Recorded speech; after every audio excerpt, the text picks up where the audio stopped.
Let's start our review of one-dimensional forces, work, and energy. This chapter assumes that you've already studied work and energy in one dimension in the algebra-based physics course. If not, please go back to the algebra-based physics course and you can get more information on this topic. Back there, we introduced the concepts of a system, the environment, and the forces acting between them.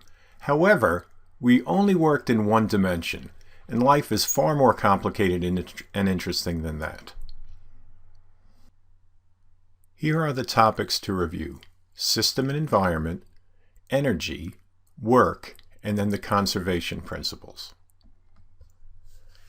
The concept of a system was introduced in the algebra-based physics course, but we need more detail for this one. A system is a tiny segment of the universe that will be considered when we solve a problem.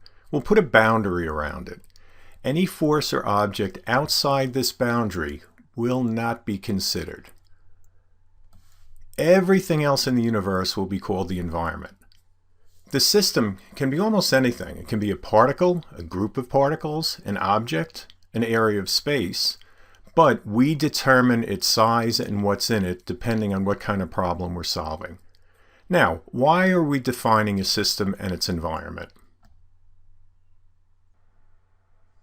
We're defining the system and environment for a very simple reason. We want to make the problem solvable.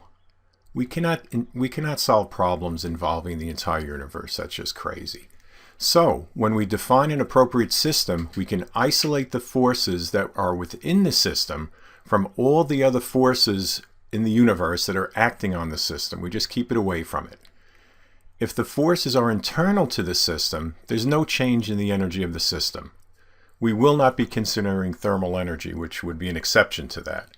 So for internal forces, the energy of the system stays the same.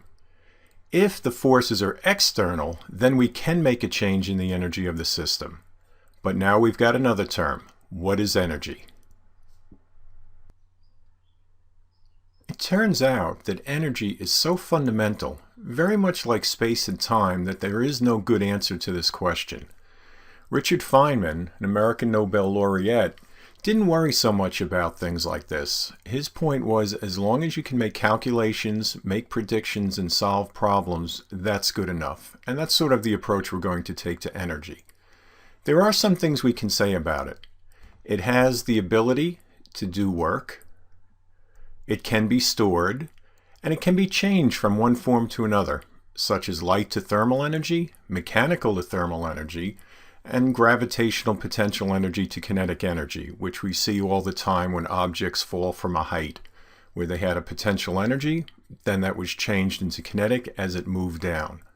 Now, did you notice a term in the bullet list above that hasn't been defined yet?